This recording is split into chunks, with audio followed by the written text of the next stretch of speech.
Hey guys, Subtoman614, and well, today I just finished watching the film Silent Hill, which is based off the Konami game, and is directed by Christoph Gans, made in 2006.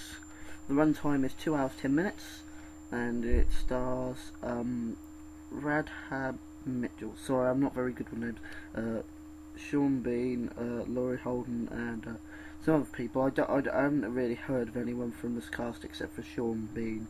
It says on here it's a thriller because I rented this from my film, and I just finished watching it. I'm watching it on Blu-ray and now watching the making of, but I've just paused it to do this review. This film was not like I expected it to be by the end. Really, my history of Silent Hill is, it's my friend Rapster444, check out his channel, gave the game to me, and I'm trying to finish the game at the moment, and I thought, you know what, I might as well watch the film, because apparently the film is really good, and I'm a big Resident Evil fan, so I'd seen all the Resident Evil movies, and I thought these aren't Resident Evil films, except for DGM, which is a CG film, but there hasn't really been a real Resident Evil live action film, in my opinion.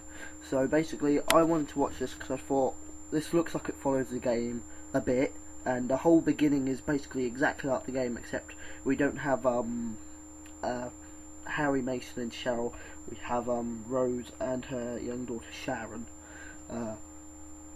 who basically go up to Silent Hill because her daughter's been sleepwalking and like talking about it, and then they go up there, and then like all the crazy shit happens. Like you find Pyramid Head and the nurses and these little bug things, and the little midget things with claws and stuff, and then there's like this religious cult group who like burn witches and stuff, and they think most people are witches. This is like a good hour into the film, and like basically by the end, like they find out that the religious cult sort of thing, this one was like making it most of it up because they were scared about a little girl because she didn't have a dad, so that somehow makes her a witch. But I'm not trying to be offensive or anything, but I thought that was a bit weird, and I thought that was a bloody good plot twist actually. I thought it made it unique, because the first 10 minutes was like, oh, didn't I just play that in Silent Hill about a week ago, and you know, because I just actually started replaying that today because I got really far and then I lost my PS1 memory card that had all my game save on it, so I've had to start it, and then I watched the film, and I've actually got to say it's a really, really good film, and I recommend some people watch it. I mean, if you don't know what it's about, if you've only played the game, you'll think at the beginning that this is actually a pretty creepy film. Excuse me. But basically, like, you have all your characters there, and they like kind of find out that really Rose isn't really running from anything that would hurt her, because she is, well, basically Sharon's mother, but Sharon was adopted, and there's some sort of psychological thing going on between her and this other kid who was Dahlia's child, who got burnt, then like made this whole hell place, and somebody went blind and stuff. It's really, really weird, but it's actually a pretty good film, I've got to say. So yeah, there was that whole sort of psychic connection thing, and they weren't really running from anything that would hurt them, except for Sybil Bennett, the cop from the game. Like, she shot this thing, I don't know what the hell it's called, but it's like shoots out acid like alien as blood, and like she got covered in the bastard, well, all her clothes did, and then at the end she gets burnt, and there's at the ending, I don't really want to spoil that much, but well, I already have actually, so I might as well. It's really gory. Like, there's loads of barbed wire that come up, and then they like to start splitting people in half and stuff. It's really gross, but it's awesome in its own little way, because it's like, wow, this is so gross, but it's so cool because I don't like these people because they were actually mean to someone who wasn't that bad, who wasn't actually horrible, which I thought was kind of weird. And oh god, I was shouting. I don't know why, I just shout at the screen sometimes at films, and this was a real shouter. It's a bit like those horror movies where you're like, they're behind the doorway, they're behind the doorway, but in this horror movie I was more like, yeah, these people design purple, what the hell? I keep messing up here. People do deserve to die because they were mean to somebody who didn't do anything wrong.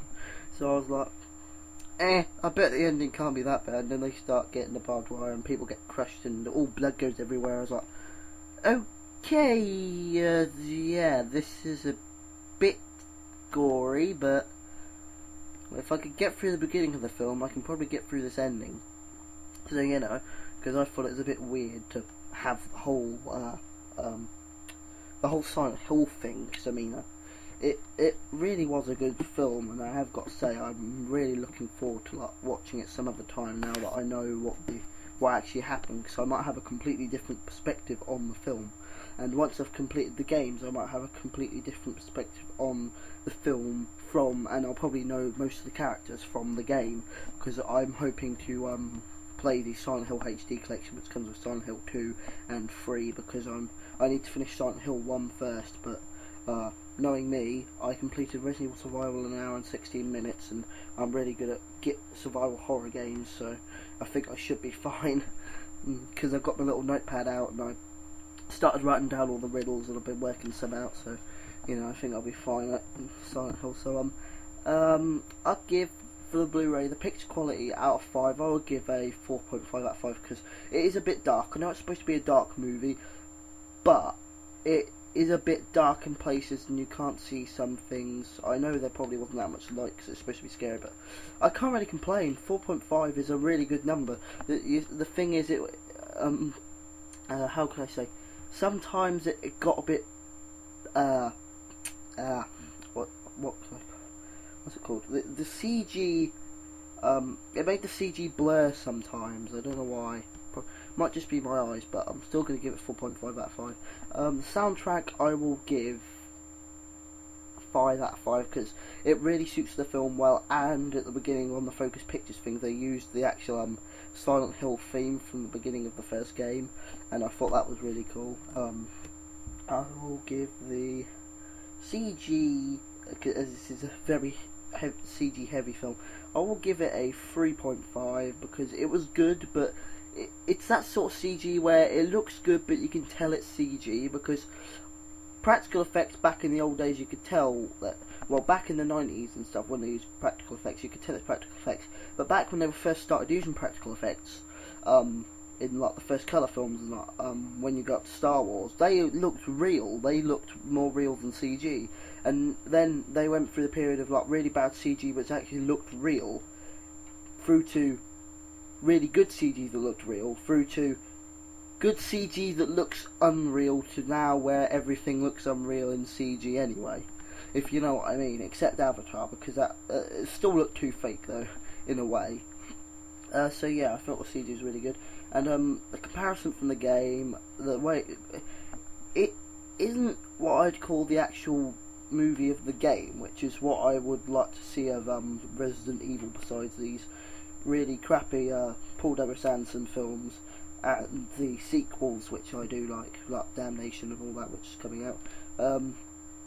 I want to actually see like a film of Silent Hill which follows the game all the way close to the story, all the different places and that sort of thing, and a film like that for Resident Evil would be awesome too. I mean, I love Resident Evil, but Silent Hill is actually pretty good as well.